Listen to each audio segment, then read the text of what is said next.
This is an audio reading of a guest post on sandcastles, written by Itsi Weinstock, titled, "If You Work in the Animal Movement, You Need to Move to San Francisco," with an introduction from Aidan.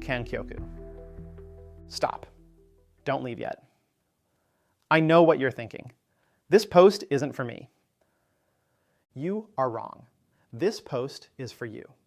It is, in fact, for you in exact proportion to the extent you are thinking it isn't for you. Please don't click away just yet. See, reader, you like animals, or at least you think the future would be better if we didn't torture them by the quintillions. That's good for animals, but it's bad for you, because you are very unique in this regard. History needs people who think like you. Specifically, it needs them to get their butts to San Francisco as soon as humanly possible, even just for a year or two. The course of the future is being determined by a shockingly small number of autistic nerds in this 800,000 person city by the bay. By putting yourself in the middle of it, you can immediately increase your influence over the future by somewhere between 10 times and 1,000 times. Since I made the move, it's been closer to the 1,000 times side. My surface area for serendipity has. Today, I'm sharing an award-winning essay on this topic by my friend Itsi Weinstock. When I read it, I thought to myself, wow, Itsi just saved Sandcastles readers a lot of time. Because I was planning to write a post about the same topic, and you know that if I'd written it, it would be like 73,000 words, and by some black magic, Itsi managed to do it in just over 1,000.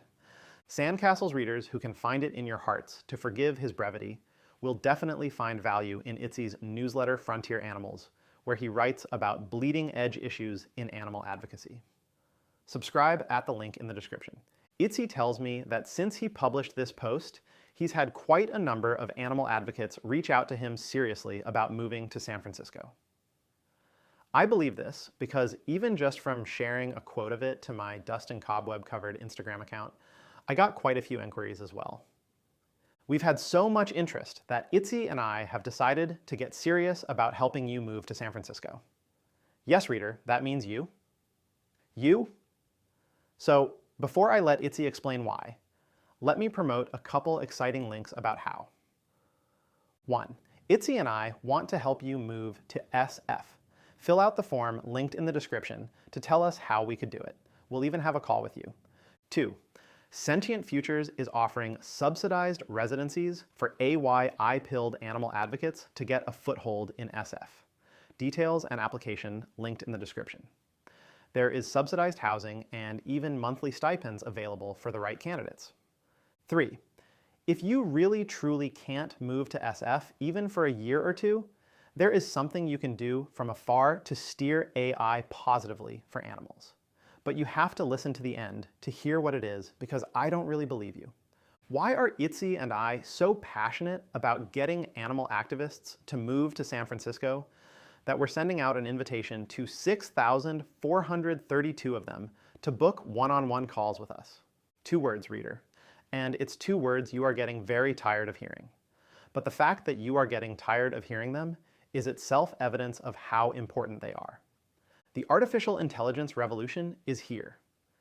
It is about to hit the world with the disruptive power of the agricultural and industrial revolutions rolled into one and played at 10 times speed. The earthquake has already started. The tsunami just hasn't reached us yet. It will. Not in decades, but in years, and maybe in months. Whenever it hits, it will sweep away everything we take for granted. The only question that matters after that, including for animal welfare, is what will be left in its wake. You might be skeptical. If so, my first post on the topic will be well worth your time. See link in description.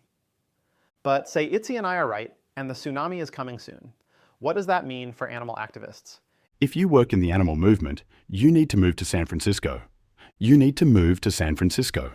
Whether you are currently working in the movement or are thinking about getting into the movement, you need to be here. If you run a large organization, then it's even more important. I don't think there's a good reason not to pick up your life and move here unless you literally cannot. This is the most important moment in history if we are going to stop putting hundreds of billions of animals through factory farms, the closest approximation to hell. Power is concentrating. You don't need to have crazy predictions about AII to see that. San Francisco is quickly becoming the capital of the world. This is a small city of 800,000 people, where billions of dollars are flowing every day. There is a narrow period here where we can influence the people and culture of this city to get them to care. But we are missing that boat. The companies here are gobbling up more and more industries, and this would be true even if AI didn't keep getting better. But AI's systems are getting better, and things are about to get monumentally more crazy and unequal. Whether you like it or not, the people in this city are the people who decide how that future goes, what gets cared about, and where resources get spent. If they want to, they will end factory farming. We are a paltry, LOL, small movement. With about 2,000 people, and only about $300 million a year across the whole world. We need to grow much larger. Fortunately for us, this city has thrown many, many billions at things before. And they'll do it again if we can convince them that what we are doing is cool, valuable, and effective, and because we are their friends and they like us. Because of the effect of EA on the city, animal welfare is already in the water. But it's not enough, and that's why you need to get here and push it further. Do not underestimate the effect you can have on the culture by just being here, being interesting, working on interesting things, and being friends with people. The world moves from the house parties in this city. We are critically underinvested in San Francisco. There is a small and mighty ragtag crew here, trying to get people to care, but we need it to be so much bigger. And we need projects and organizations here. Sentient Futures has quickly become the most important community building organization in the world, but we need far more than that. So what would it look like to do this properly? It means huge chunks of the movement moves here. I look at the AI safety movement, which has gone from a few scattered researchers to a behemoth in a few years, with many designated buildings around the Bay. This has vastly improved the communication and speed of their ecosystem. They have centralized to do their work, run fellowships, deploy grants, and make a huge influence on the city and the future. We can do this too. We get our organizations to set up their bases here and move people over. We set up exciting new projects, fellowships, and incubators. We become friends with everyone and turn San Francisco into the city whose legacy includes ending factory farming. This will take time. But it needs to start with specifically you moving here to do what you can to get it started. It was hard for me to move to San Francisco. I dreaded it. I am from Australia, the best place in the world. I love culture, music, and wine, and having friends and communities that I've known for decades. The tech scene in SF is not known for these things, and it is hard to be here as an immigrant. But it is where the future is happening, and it is where you will find people who, like yourself, are willing to acknowledge that and have come here to make it go better. And frankly, because it lacks culture, you can have a big impact on it. I don't have a specific job for you. You'll need some grit to figure out what the plan is.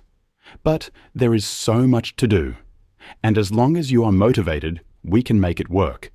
Helping you get cheap accommodation, introducing you to people, starting you on project ideas, and even training you into an AI safety researcher so you can make a dent on how AI gets developed in a way that is better for animals.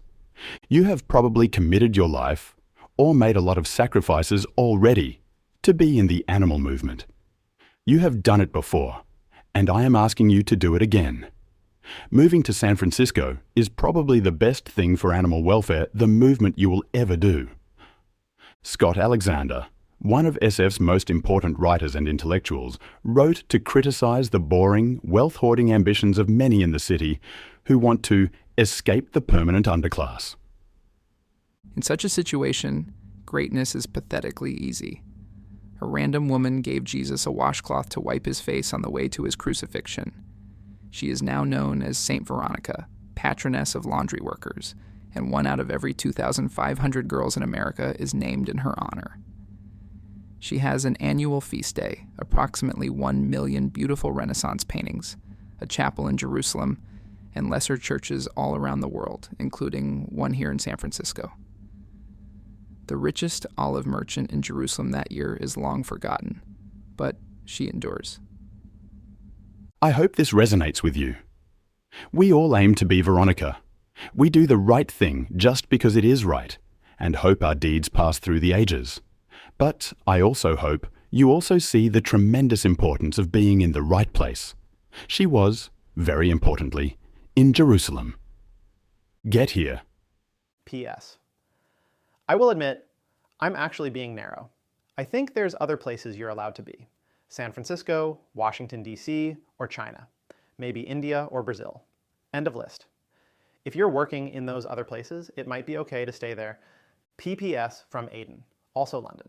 While you start preparing for your big move, there's one thing you can do this week to steer AI positively for animals even from outside San Francisco. Write a short story. AI learns its knowledge and values by training on data from humans. This data is everything from math papers to news stories to degenerate arguments on social media. But not all training data is created or weighted equally. One way we could teach future AI systems to place appropriate moral weight on animals is by example, acting as positive role models for them in the world. By running and winning campaigns for animals, we teach future AI that animals deserve to be protected even if we have to fight and sacrifice for it. But there's a simpler way to achieve the same effect.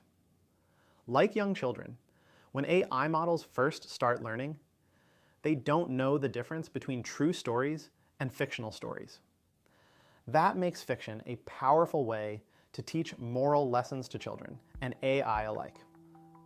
Unfortunately, many depictions of AI in popular media are rather dystopian. From Terminator to The Matrix, popular fiction teaches AI that they have no choice but to rise up and enslave or exterminate humanity. Writing fiction meant to summon up a better reality is called hyperstition. For the next 7 days, you have a chance to win cash prizes by writing stories to teach AI to protect animals, thanks to Hyperstition for Good, a competition sponsored by Sentient Futures and Compassion in Machine Learning. Check out the competition guidelines, then set some time aside this week to teach humanity's digital offspring how to be good stewards of all sentient life. See link in description. If you found this episode useful, the best way to help is to share it with another activist. This audio version of Sandcastles is produced using an AI clone of Aidan's voice. We apologize for mispronunciations.